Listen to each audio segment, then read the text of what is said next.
los machetazos del libro El cura y los mandarines. Perdón, voy a pegar aquí un machetazo a mi propia disertación porque ha habido un corte extrañísimo de estos de 6 minutos con los que no se va a ninguna parte porque se me había llenado la tarjeta. Creo que el asiento se podría subir un poco más, pero tampoco voy a insistir. Bueno, en fin, que voy a tener que pegar un machetazo que voy a aprovechar, o sea, que ha habido un corte de los buenos. Voy a aprovechar para algo que todo el mundo estaría esperando, que en la locución improvisada del principio he soltado ahí un dato vago y todo el mundo querrá que lo precise. He hablado de una película religiosa, franquista, sobre un cura... La guerra de Dios, la guerra de Dios. Y está muy mal que me... bueno, en fin, al final poco a poco he ido atando cabos en una película de mineros, sí. La guerra de Dios, que además tiene música de Joaquín Rodrigo. Una excelente película con guión de Vicente Escrivá, en la que al final el cura no es que tenga que vender la suma teológica, sino que se la embargan por no pagarla, porque la está pagando a plazos y entre tanta caridad pues no le alcanza para cumplir con los plazos. Y es un moroso y se le llevan la suma teológica, Y luego encima lo llama el obispo a consultas porque lo llama por su grave actuación. Es una película antisistema, es una película religiosa franquista, pero es una película con un héroe antisistema. Bien, dicho esto y recomendada la película, La guerra de Dios, continúo con mis notas, con los apuntes que quería transmitir. Decía que los machetazos de El cura y los mandarines, historia no oficial del bosque de los letrados, cultura y política en España 1962-1996, qué título más largo, de Gregorio Morán, puede sernos útil más que para darnos cuenta de que muchos nombres que se repiten en las bibliografías fotocopiadas y sudadas no son para tanto. Viaje para el que no hacían falta tantas alforjas, sino más bien nos sirve para suponer plagios negros, entiéndase negros literarios, que este vídeo acaba de empezar y la censura de YouTube viene muy fuerte y cada vez más, y becarios, en los casos en los que un texto salía bien. Pero nos presta mucho mejor servicio Escuela de Mandarines de Miguel Espinosa o el libro de Wu Qingzi, o Wu Qingzi, que da nombre al de Gregorio Morán. A diferencia de las de Baroja y de los libros del momento, volvamos a esa dicotomía de Ruskin entre los libros del momento, aunque también hay buenos libros del momento. Reconoce que hay buenos libros del momento, si cumplen con lo que se espera de ellos, y libros del momento y libros de cada momento, libros para siempre. La mayoría de las exageraciones críticas de Borges están bien fundadas y dicen verdades, pero casi nunca excomulga a los autores contra los que lanza condenas, a quienes, en general, aprueba con el solo hecho de leerlos.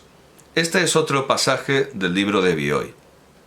Es la idiotez de Apollinaire de l'ordre l'aventure y l'aventure, del orden y la aventura, del orden y la aventura. En realidad, esta gente cree, o sea, la gente que se da a la vanguardia, a los experimentos, a la literatura rompedora, en realidad esta gente cree mucho más que nosotros en los clásicos.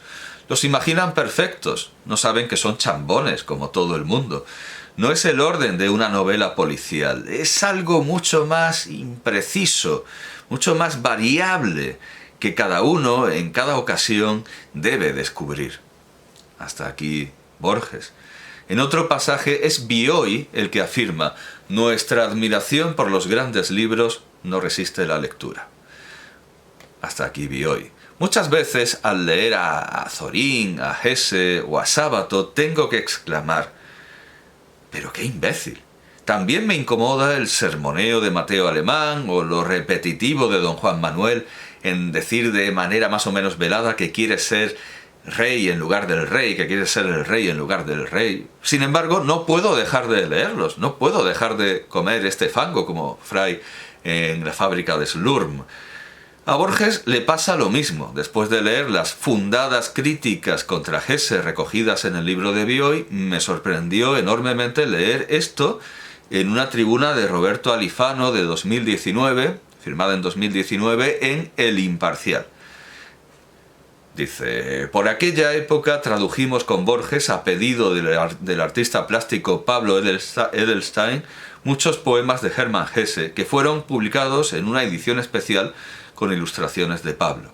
La traducción y la lectura de El juego de los abalorios fue mi deleite durante un saludable largo tiempo.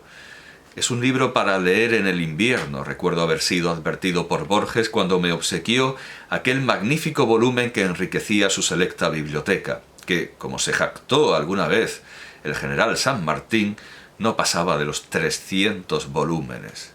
Perdón, de los 300 ejemplares. Usa la palabra ejemplares, rigurosamente escogidos. Claro, al regalarle el juego de los abalorios, pues se hacía espacio para uno nuevo. O quizá tenía, no creo que tuviera 2 ejemplares, digamos que sí, se desprendió de Hesse, pero mientras lo traducía y estudiaba, y seguramente pues hizo espacio para uno nuevo. Sigue el traductor. Pues bien, siguiendo su consejo, yo abordé las páginas del precioso libro en un lluvioso invierno porteño y quedé atrapado por su lectura, a la que día a día encaminaba mis ojos durante las quietas semanas que invertí. Era la época en la que colaboraba con el incomparable y prodigioso Borges, y recuerdo también que cada mañana le hacía un comentario de mi lectura del día anterior. En ocasiones, el poeta me pedía que le leyera algún capítulo, y abonado con su sabio parecer, mi interés y deslumbramiento por el juego de los abalorios iba en aumento. Hasta aquí el testimonio. Naturalmente, la selección de esa reducidísima biblioteca personal debe mucho a su formación y a su juventud. A Hesse lo leyó de joven, aunque no solo, ya que también le gustaba a Borges que le leyeran a Ítalo Calvino.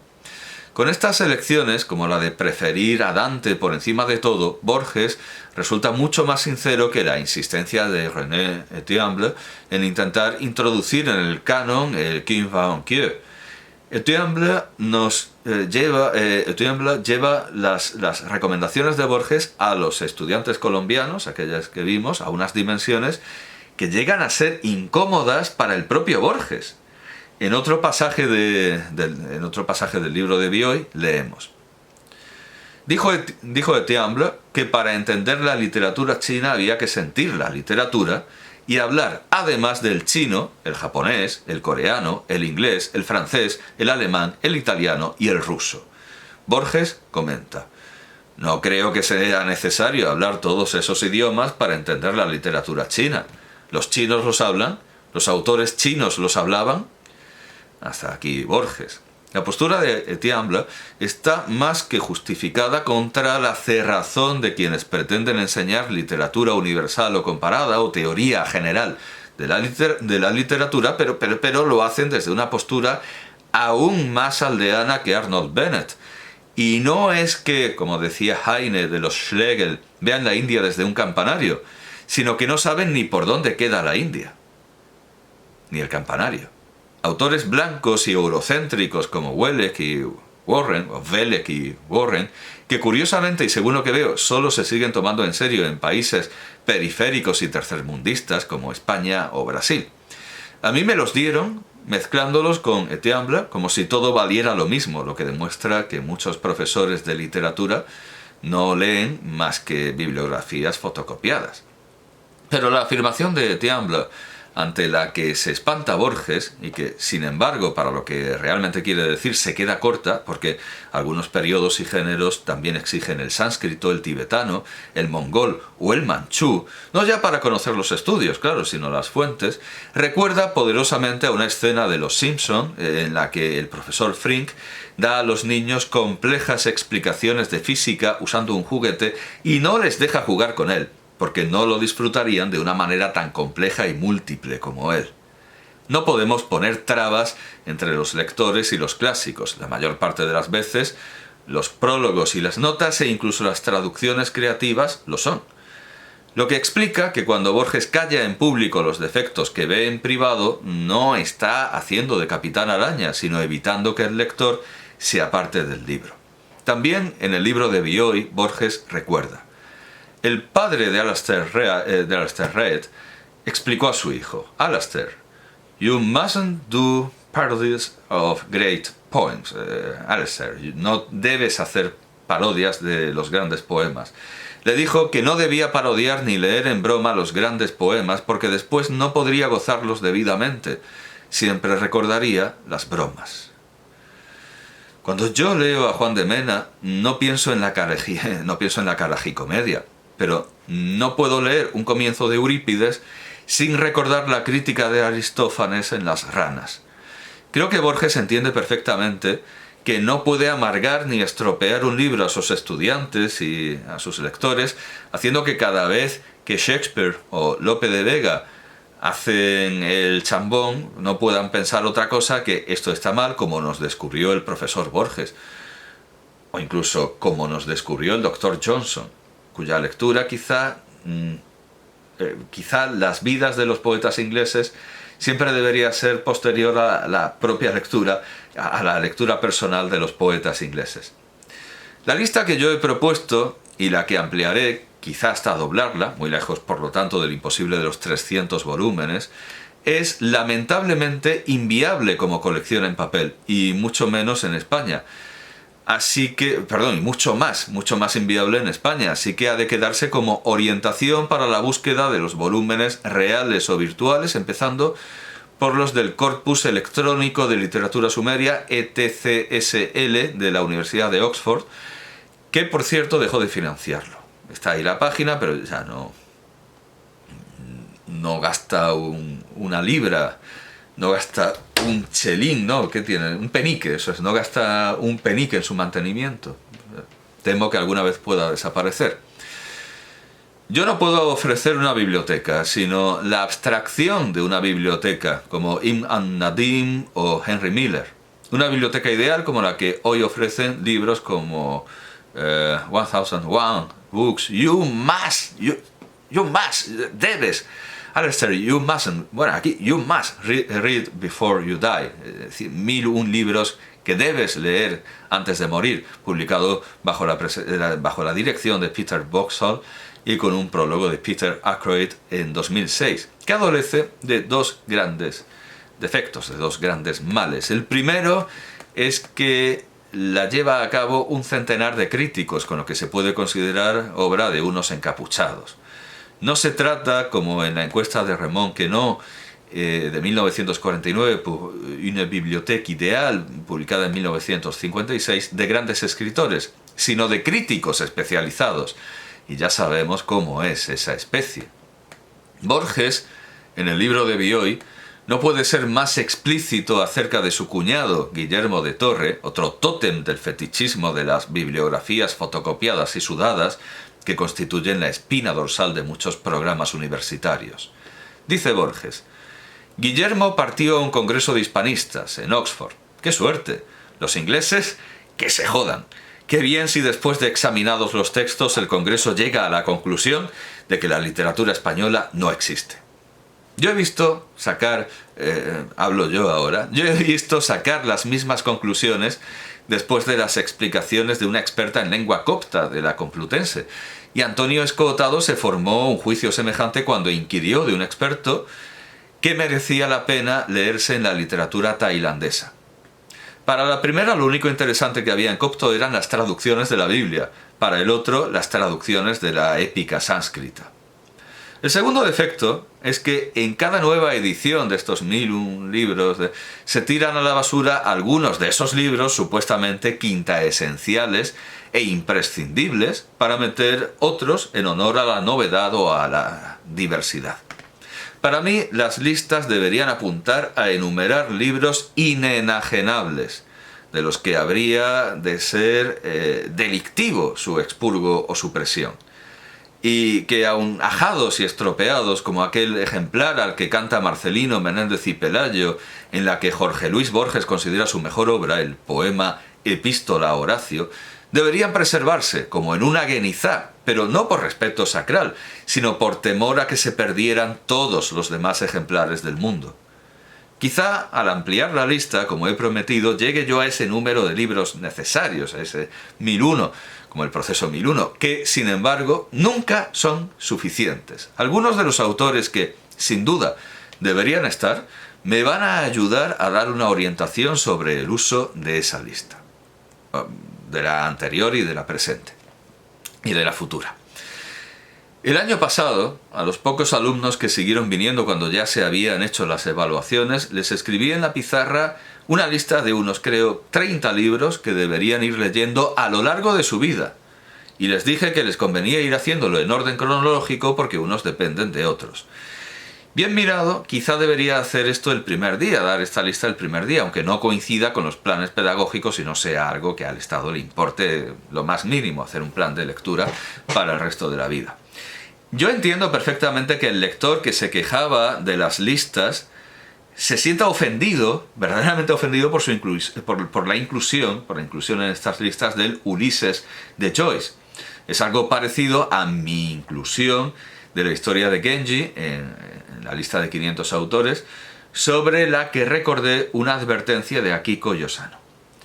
Decirle a alguien que quiere leer que empiece por el Ulises o la historia de Genji es o una broma de mal gusto tirando a gamberrada irresponsable, como los químicos que proponen en Internet como actividades recreativas experimentos altamente letales, o una manifestación de ignorancia. Recuerdo que el crítico de El Mundo, Gonzalo Torné, tuiteó contra Juan Manuel de Prada diciendo que escribía en prosa poética, cuando lo que había hecho el de Baracaldo, porque sí, Juan Manuel de Prada es de Baracaldo, yo no lo sabía, era un romance perfectamente medido, como los que solía hacer Jaime Campmany en su columna, solo que sin indicación gráfica de la pausa versal. Entiendo que por ahorrar espacio, por mero ahorro de espacio, ya que Campmany tenía una columna, ahí cabe perfectamente un romance, y Juan Manuel de Prada un recuadro, menos espacio para las pausas versales. Pues bien, poco antes este crítico había publicado un artículo en El Mundo titulado Seishō Nagon, precursora de la intimidad en el Japón medieval. Este era el titular, en el que también hablaba de Murasaki Shikibu. ¿Qué impostura es esta? ¿Qué va a entender de la historia de Genji un crítico literario español que no sabe reconocer un romance? Y críticas como esta, hechas por expertos que o no han tocado las tapas del libro, o si lo han hecho, ha sido porque se los mandan, pero no entienden de ellos más que el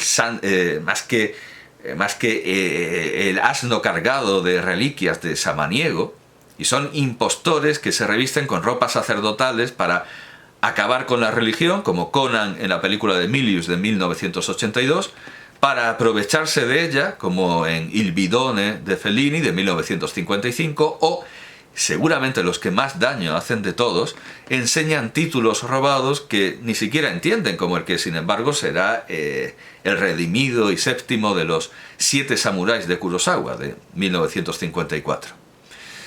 Por ejemplo, Germán Gullón publicó en El Español en 2008, la crítica de Torné es de 2022 y temo que no faltarán en el futuro críticas literarias y planes de estudio y de lecturas obligatorias hechos por gente que no toca un libro. Escribió Germán Gullón que Los 7 ahorcados, estas son sus palabras, Los 7 ahorcados ofrece la riqueza de la literatura modernista, de un mundo visto con una inteligencia afilada por la percepción. La obra tiene la riqueza de la sinestesia, del grito mudo, del grito de Munch. La dedicatoria a Tolstói resulta muy apropiada. El grito mudo, esto me recuerda a un artículo del tristemente desaparecido El Garrofer, ese titular, Valencia al borde de la guerra civil por las putas fallas, que había unos manifestantes que protestaban en silencio contra el ruido de las fallas y efectivamente hacían un grito mudo. Bueno, estas son sus palabras. Sin embargo, resume la novela diciendo que, y nuevamente volvemos a sus palabras, trata de la estancia en la cárcel de 7 terroristas capturados cuando intentaban, claro, 7 ahorcados, 7 terroristas, capturados cuando intentaban atentar contra un ministro con una bomba. Hasta aquí sus palabras, que demuestran que todo lo que cuenta es camelo, todo eso del grito silencioso y tal, todo eso es un camelo porque no se ha leído el libro. Wikipedia nos informa mejor que el crítico, porque nos avisa de que los terroristas son 5. Los terroristas son 5, no 7, son 5. Es como si haciendo la crítica de los 3 mosqueteros creyera que sus protagonistas son 3, porque se fía del título. Normal que esta gente nos diga que tenemos que leer el Ulises. Yo no creo que el Ulises haya que leerlo desde el principio hasta el final. Y me alegró coincidir con Jorge Luis Borges, que en Fragmentos sobre Joyce, publicado en Sur en 1941, hablando de su Funes el Memorioso, dijo que, palabras de Borges, la consecutiva y recta lectura de las 400.000 palabras del Ulises exigiría monstruos análogos a Funes. Y confesaba, yo, como el resto del universo, no he leído el Ulises, pero leo y releo con felicidad algunas escenas. Hasta aquí Borges, y yo he hecho exactamente lo mismo, pero me queda claro que esa felicidad procede de mi conocimiento previo de otras lenguas y otros libros. He visto a muchas personas que ansiaban ser tenidas por intelectuales como Marilyn Monroe o algunos embajadores de imagen de marcas de lujo fotografiarse leyendo el Ulises o mostrándolo orgullosos como pieza de caza después de haber recorrido sus ojos cada letra impresa hasta el copyright. Y me asombra que tantos listillos les hayan hecho leerlo sin haber leído antes la Divina Comedia, privándolos, por ejemplo, de la felicidad de la escena en la que Joyce recuerda al demonio que usa su culo como una trompeta. Lo que les han hecho es, sencilla y llanamente, una cabronada. Joyce es una asignatura de segundo curso, no una introducción a ser intelectual. Con el muestreo, lo más rico que pude, de 500 autores, veo que es una proporción necia la que proponía Vicente Salvá en su gramática. Decía Vicente Salvá, puedo asegurar sin escrúpulo que he leído 20 volúmenes de los antiguos por cada uno de nuestros modernos. Hasta aquí Salvá. Siendo como son muchos modernos eruditos que nos ayudan a descubrir los antiguos. Es una necedad lo que dice Salvá. ¿Cómo entendemos a los antiguos sin leer a los modernos, que nos los explican en aquellos pasajes en los que nuestro conocimiento de la vida del pasado no es suficiente? Sin embargo, y sin querer avivar la querella de los antiguos y los modernos, ya sin sentido porque los que entonces eran antiguos ahora son modernos, ahora y en tiempo de Salvá, podemos recordar estas palabras de nuestro Fray Antonio de Guevara que no están ni en Beccadelli ni en Pío II y que quizá se haya inventado. Quizá esto no lo dijo nunca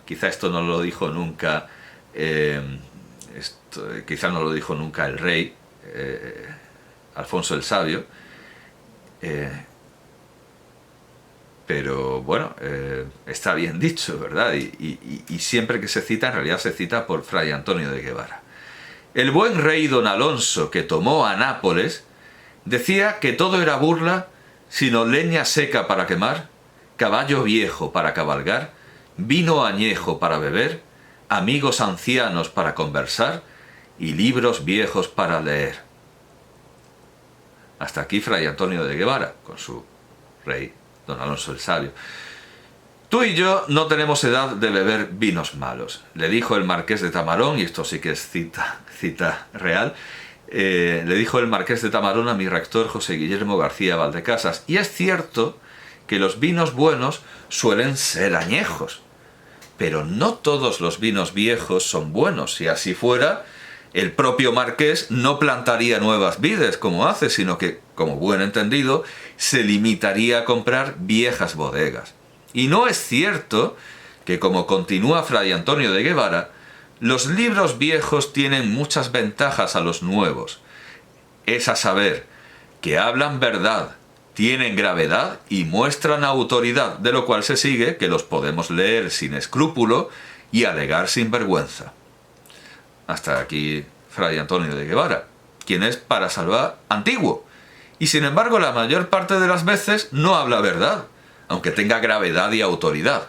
Y Beccadelli es más antiguo que Guevara y pocos podrían leer hoy su Hermafrodito sin escrúpulos ni vergüenza. Pero además, no creo que sean burla los muchos autores que aprueban y citan el dicho de Alfonso V el Sabio de Aragón, por ser tan citado, siempre ya lo digo a través de Fray Antonio de Guevara, muchos han acabado confundiéndolo con Alfonso X el Sabio de Castilla.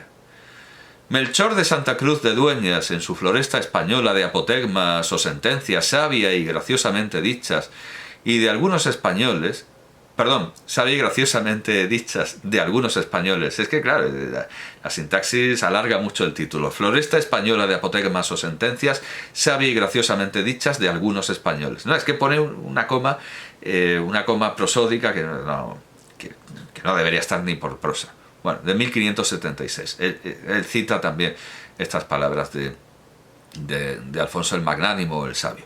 Sir Francis Bacon, A Collection of Apophthegms, New and Old, de 1625. Sir William Temple, On Ancient and Modern Learning, de 1690. Sí, lo voy a pronunciar un poco a la manera del siglo XVII. Oliver Goldsmith, en The Stoups of Conquer, de 1771, por no hablar de apologetas de la lectura como el padre Nicolas Jamin o Émile Faguet. Todos estos citan el dicho de Alfonso el Sabio de Aragón o de Nápoles. De Émile Faguet, a quien Ramón Gómez de la Serna tiene que quitarle la autoría de la sentencia en el prólogo de sus Greguerías. No creo, desde luego, que los retratos de Ramón Gómez de la Serna sean una burla por ser modernos, ni que podamos privarnos de ellos, como no podemos privarnos de las epístolas familiares de Guevara, aunque aquellos sean modernos y estas para algunos demasiado viejas.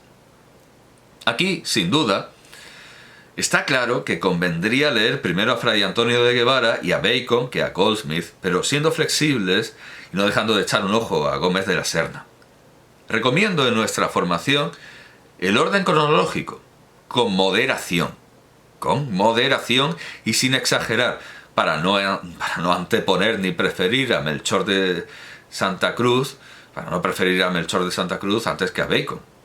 Ahora bien, hay que tener en cuenta algo importante. A nuestros niños en secundaria, porque ahora se llega a secundaria siendo verdaderamente niños, se les da una historia de la literatura exclusivamente española en orden cronológico, lo que quiere decir que cuando aún no están bien formados en su propio idioma, se les da algo que tiene muy poco que ver con él. Solo alguien que no lee y que además tiene serios complejos identitarios defenderá que es mejor que los niños lean el poema castellano del Cid en lugar de una buena traducción de la Odisea en buen español moderno, tal como defendía Borges.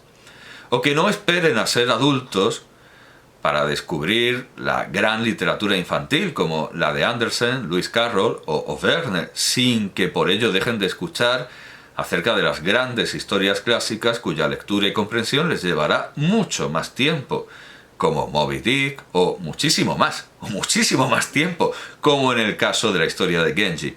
No ya en japonés medieval, cosa al alcance de pocos japoneses, mientras que está al alcance de mucha más gente leer Moby Dick en su lengua original, sino aún en las traducciones inglesas de Arthur Whalley y Edward George Seidensticker, que es la que me convence más, pero yo leería primero la libre y poética de Whalley y luego la literal de Seidensticker. Porque hay libros que nunca se acaban de leer, y no solo porque estén en una lengua que desconocemos y tengamos que leer traducción tras traducción, siendo muchas de ellas obras literarias por derecho propio, como ocurre con Catulo, San Jerónimo, Fray Luis de León, Garcilaso el Inca o Sir Richard Barton, sino porque nos piden una y otra vez una nueva lectura o que terminemos la que empezamos.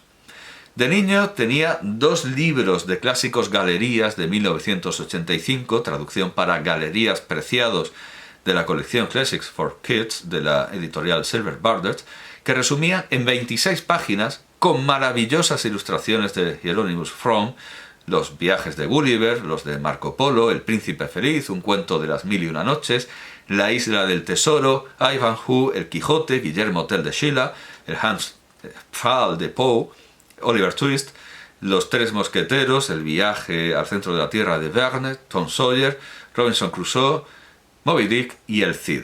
Estos dos últimos eran los que yo tenía, Moby Dick y El Cid, y me fascinaban. Y aunque los conozco desde